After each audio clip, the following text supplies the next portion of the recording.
Multi-millionaire finally reveals the secret to take 10K and turn it into $1 million. You need to watch this. Literally. Let's go. How would I take 10K and turn it into $1 million? What we're looking for is something that hits you in the head with like a 2x4. We don't need to know many things about many things. We need to know a lot about a little. Why do you think most people don't do that? Buffett always says, the most important question to ask is, and then what? Does he use Excel?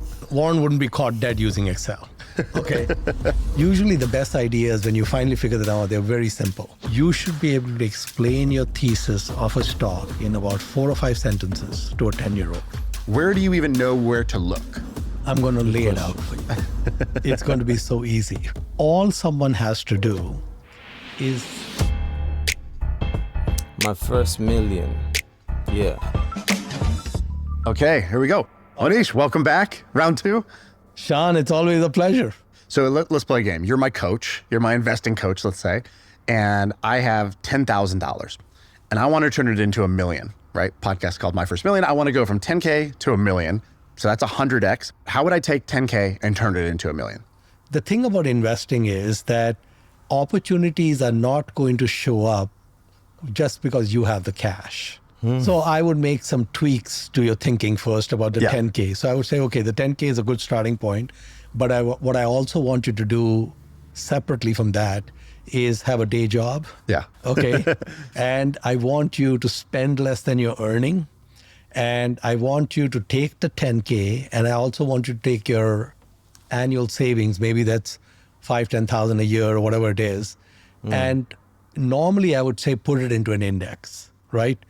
The index, like the S&P, is overheated. We can't go there right now. Circa 2025, we cannot go into the S&P. Okay, maybe 2035 we can, but not 2025. So what I would do is I would treat Berkshire Hathaway as the index. So I would maybe 2020 what? 25, we cannot go into the S&P. Okay, maybe 2035 we can, but not 2025. So what I would do is I would treat Berkshire Hathaway as the index. So I would just say the default currently is you put it, dollar cost average into Berkshire Class B shares, right? And you keep doing that day in, day out. And if we did that, the math is really simple. Even if we were doing 10% a year, right? I mean, which I think is pretty reasonable for Berkshire. Rule of 72, we would double every 7 years. Life is all about 7 doubles. years. Okay, let's say we are a 20-something guy with 10,000. And you go for 50 years or 40. Let's just be honest though. A lot of people don't want to wait for that long just to double, just to end up with 20 grand. I'm more interested in what did you do? What did the people who are telling you the slow method, what did they do? And most of them, ironically, they didn't do that. They didn't do no Berkshire Hathaway or no S&P 500. They started businesses and grew those businesses. So you might want to think twice. 9 years. It's That's 7 just the doubles. truth. Right. Okay. 7 doubles is 128. Okay. It's 128 times your money. I gave you more than 100x. Right. I gave you 128x in 49 years. Without having to be a genius. Without doing anything. Right. So this is just plan B. Right. Where we put the 10,000 in, it becomes more than $1 million, 1.33 million with no taxes paid. Right. There's no dividend, there's no taxes, there's nothing. And we haven't even gone to plan A yet, right? This is just sitting there. Okay, that's now, good. That's the good. other thing is that every once in a while, there'll be opportunities that show up. And what we're looking for is something that hits you in the head with like a 2x4. So the best investments are ones that make no sense. You cannot make sense of the numbers. It's too good to be true. It's just weird and all of those things. So when these kind of unusual things come together where things don't make sense, Right. that's when we want to dive in. Give me an example of a great investment is one that doesn't make any sense. The numbers just seem wrong, to you in the moment. Well, I'll give you one example where it was a moneymaker for me, but I didn't make even 3% of the money I should have. Okay. I mean, it was like, it was given to me on a platter and I blew it. I still made money. Right. But, usually the best ideas, when you finally figure them out, they're very simple. So in the year, I think this was like around 2001 or 2002, I had encountered this shipping company called Frontline. And Frontline was a company that owned a fleet of about 75 VLCCs, very large crude carriers. These are giant ships that transport crude from like Saudi Arabia to the US, and they're just huge. The entire global fleet at that time was 300 ships, 300 VLCCs. 75 of them were owned by Frontline, 25% of the market. The guy who ran and was the founder of Frontline, John Fredrickson, had put the entire fleet on the spot market. So there are two ways he could have dealt with his fleet. He could have done time charters, kind of 1 year, 3 year deals where he's guaranteed cash flows per day and all that, or be a gambler, put it on the spot market and play it. Whatever the price today is, right. I'll take it. So he had put it on the spot market, the entire fleet. Now, these VLCCs, they have a cost with the cruise and all of that of around $15,000 per day to break even. And at that time, we had like the Iraq war and different things going on. So oil demand fell a lot. And there wasn't enough need for VLCCs. So the shipping rates collapsed to the point they went to 7,000 per day. Okay, so now you have Frontline losing 8,000 per day times 75 ships. Right. Okay. I see. And they're levered. Okay. And so basically the stock got taken out back and shot. Okay. Like a 90% drop. Okay. And most of it was valid because basically, when we are making investments or when the equity markets look at a company, they want to see consistency of cash flows. They reward consistency of cash flows. Mm-hmm. Here, what we were seeing is consistency of losses. Okay. No one could tell you when these losses will abate. So the dynamics were the stock, I think, was down to like $3 per share. And when I looked at it, I noticed two things. Okay. The first thing I noticed is all their debt was non-recourse. Their debt was tied to individual ships. There was no debt at the parent. Right. So basically, if they defaulted on the debt of a ship, the bank could just take the ship. They couldn't really take the company, could just take that ship. They take a car loan. Right. Right. And the second thing I noticed was that there's a very somewhat liquid market to buy and sell these ships. So even when the rates went to 7,000 per day, the ships had dropped in price by something like maybe a third, 25, 30% drop from where they used to be. Right. So what I realized is that if Frontline got into a crunch where they were having cash problems, they could just sell 3 ships. If they sold 3 ships, paid off the debt, they'd have enough cash left over to keep sustaining operations for 6 to 9 months. They could sell 3 more ships after that. So I felt like there was really no way the company was a candidate for bankruptcy. And there was really no way. And the other thing is I could look at the entire company and say, okay, what if they sold all the ships? If they sold all the ships, paid off all the debt, you would end up with like $9 or $10 a share. You're at $3. Right. Okay, so you'd make 3 times your money if they just liquidated the whole business. So there was the arbitrage between the price of the stock and the net price of the assets in a distress scenario, right? And so I said, okay, we really can't lose money here. So I put 10% of my fund into Frontline, right? Because I just couldn't see a way that we could lose money. After a few months, the rates start improving. The oil demand starts coming back up. The rates go to 15,000, then they go to 20,000. The stock's at $10. Okay, I sell my shares. Well done, Monish.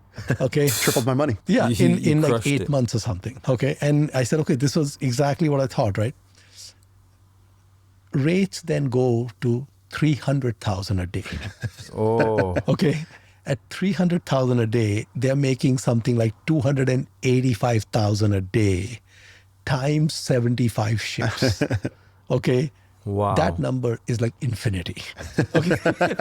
Yeah, I was trying to do the math. Just assume it's infinity. The stock goes up in the next 3 years, 80x. Oh, wow. Wow. Okay. Here's stupid Monish, okay, patting himself on the back with the double. And I didn't even get a double. I got like 80% return on my money, and that was that. And so that was an example of where Wow. I did first order thinking, but I did not do second order thinking.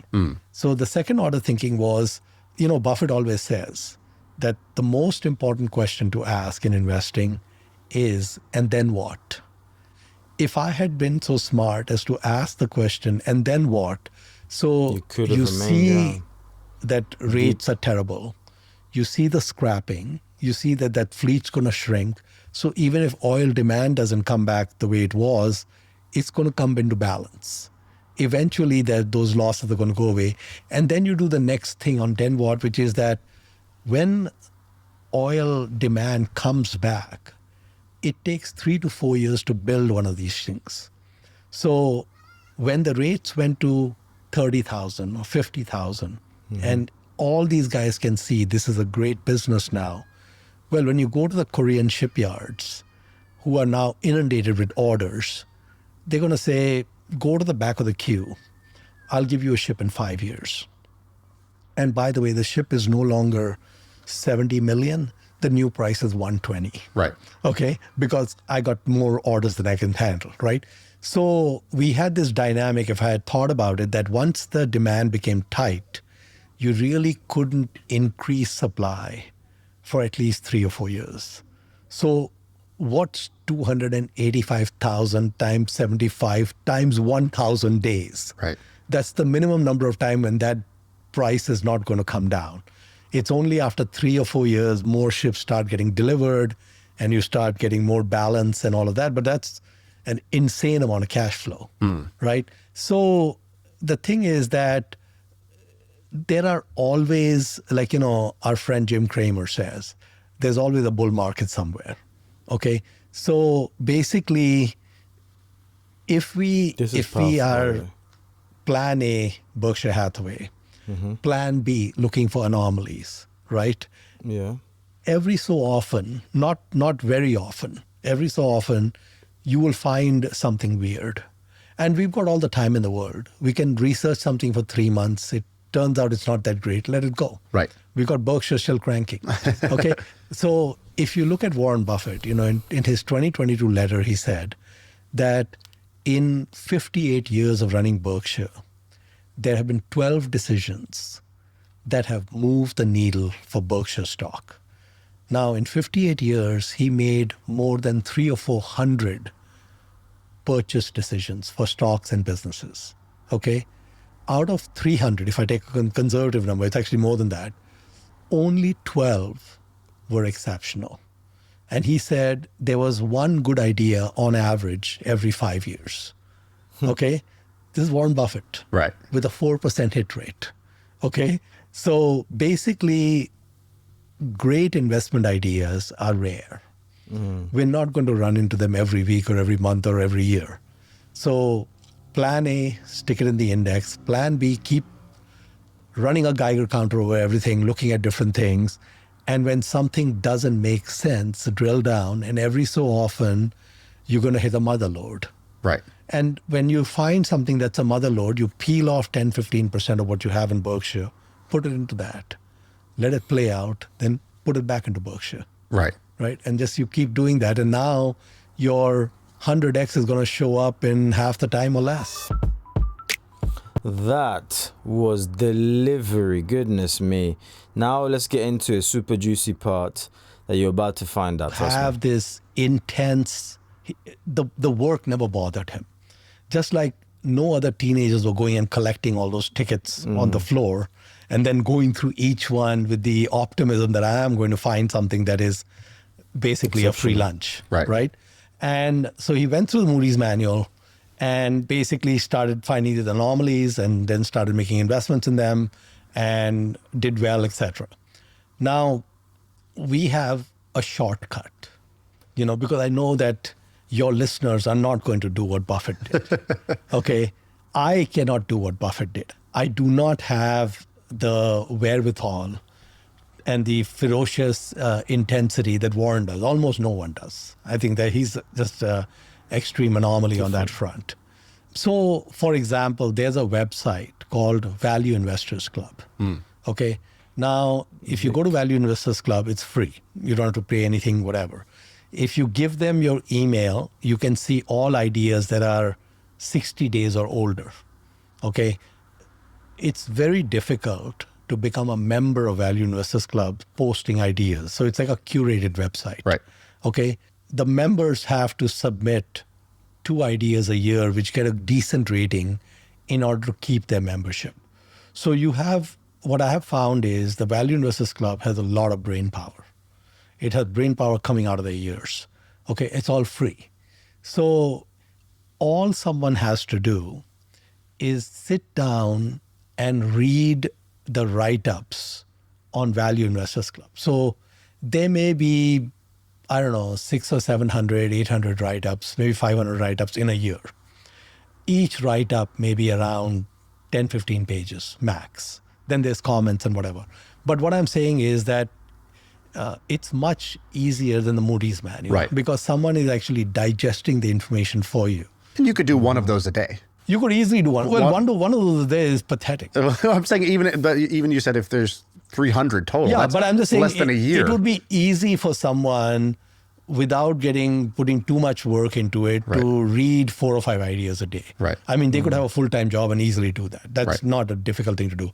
And you don't need to read the whole idea. What I would say is you read the first few paragraphs and see if this is something that's interesting you or not, or something that's grabbing you or not. Right? And what I do is I look at every idea that's posted, right? And I don't care to really look at them right when they're posted, because they actually, those ideas will work even 5 years from now. Like recently, I started investing in a company where the original write-up was in 2021.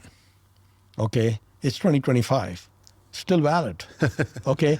Now, what you still have to do is you should use it only as an input to ideas, just like the Moody's manual is not telling you what to buy and sell. Right.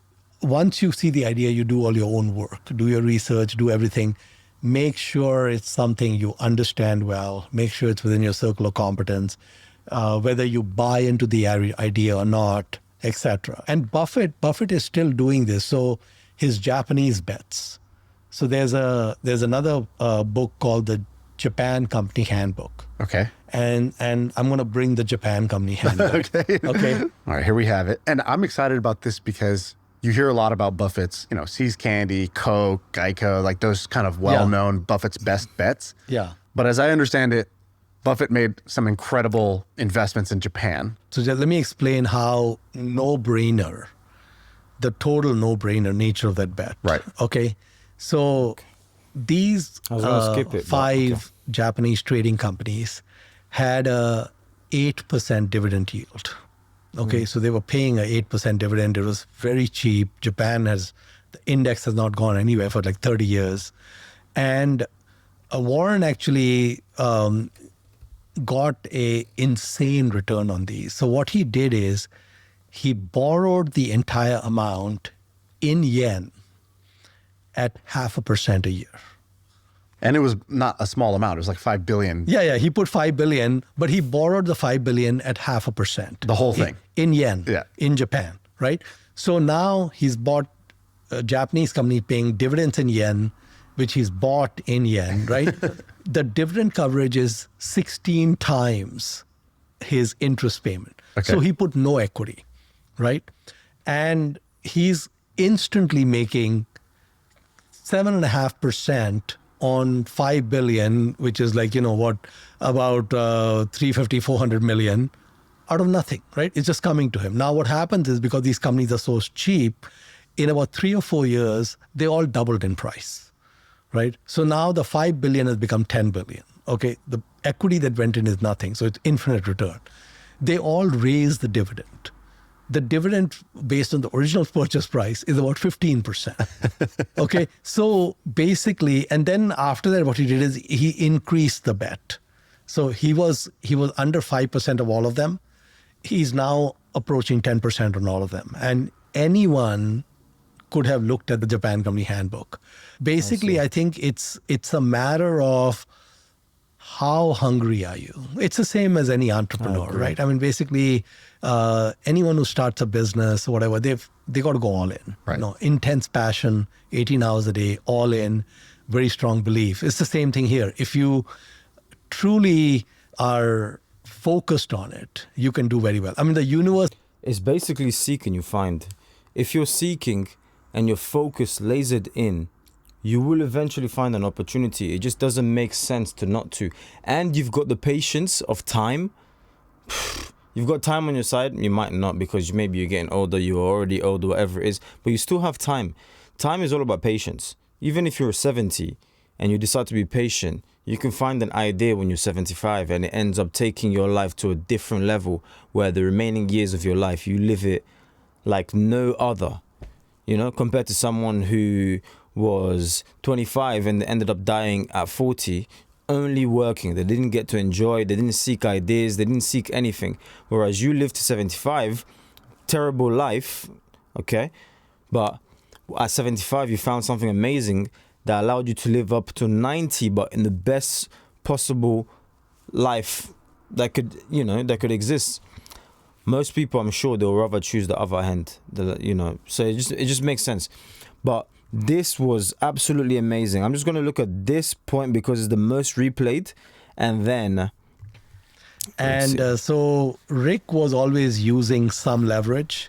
And then when the 73, 74 downturn came, that was a very intense, that was a crash in slow motion, basically. Yeah, okay. A slow crash. Over a 2-year period, the stocks went down like more than 40-50%. It was a big drawdown. And Rick got margin calls. And Warren said that when he got the margin calls, I bought his Berkshire Hathaway for $40 a share. The stock that's now $700,000, right? So Rick was forced to sell it at a time when it was probably the worst time to sell. Right. And so then Warren actually went one step further, because he's always trying to add value at these lunches and all that. So he says to me and Guy, he said, if you're even a slightly above average investor and you spend less than you earn and you use no leverage, you cannot help but get rich in a lifetime. Tell me about the difference between risk and uncertainty. Yeah, well, that's an important concept to understand, because Wall Street gets confused between the two. And in fact, when Wall Street gets confused between the two is where the greatest opportunities lie. Okay, so we talked about Frontline. Frontline was an example of a situation where uncertainty was extremely high and risk was very low, right? What Wall Street is looking for is certainty, okay? So if we look at a company like ADP, they process payroll, right? I don't know, they've had some like 50 years of non-stop growth, because your payroll, you're running payrolls, is going to keep going up, your cash flow is going to go up. It's all in a straight line. That's beautiful. And Wall Street will reward you extremely well for that. Right. And it's priced accurately. It'll be priced for euphoria. It'll be overpriced. Okay. Because they love that. That's what they're looking for. On the other hand, that's their type. Yeah, I mean that's music to the ears. On the other hand, if a company exhibits high uncertainty, it will be taken out back and shot, right? And those are where the opportunity lies. So one of the cues to look for is this a business with low risk and high uncertainty? The combination of the two. And when you get to the combination of the two, low risk plus high uncertainty equals high rewards. I was looking at your portfolio, and you have this company you invested in Turkey that's like a Coke. Hold on, so before they get into that, low risk but high uncertainty. That is a beautiful combination, because and then you can start it for pretty much nothing, but you get what I mean by nothing. A lot of stuff, you do need a tiny bit of money. And with AI now, you don't really need a lot, so that's a good thing. And then high uncertainty, that's the window of opportunity. I believe it's just like that Chinese word of saying it. I mean, they use like trouble in their language means opportunity or something like that. If you heard of what I'm talking about, let me know in the comment section down below. Whilst you're there, please like the video as well for the YouTube algorithm to help somebody reach this video. But what I want to hear from you guys, before I chip in my 2 cents, as they say, I want to hear, what business have you been stuck on, and you know you should really have started it years ago, but you just, for whatever reason, it's not even procrastination anymore, like you're uncertain. That's what triggered it for me. You're uncertain. And I believe this video or this podcast has just taught us that uncertainty could be your opportunity, and you are wasting it. That uncertainty really could be like, that was your chance to take off and just blow up, because it's uncertain, but it's so low risk that you feel like, okay, cool, I'll just start it tomorrow because it doesn't take too much to start up. But your opportunity could be just squandering away, wasting away. So my challenge to you would be, just get started, man. Just do it. There's so, what could happen? Okay, you lose half. Okay, so what? You could start again. Especially if you don't have a family yet, or a wife and kids yet. You don't have that burden of, I call it burden, but it's not really a burden. It depends who your wife is. Because a good wife will bless your life, and a bad one, hey, you're done. You're finished. So, yeah, I would say bite the bullet, man. Go for it. Jump ship and start. And you don't necessarily have to even quit your 9 to 5. You can start it simultaneously running your 9 to 5. And when the other business side hustle starts making more money, you forget about your 9 to 5 and you're living now. You're self-sufficient. Yeah, this is influencing me to even take action. But yeah, hopefully this has inspired you anyways. As I said, take action, because you're here today, you're gone today.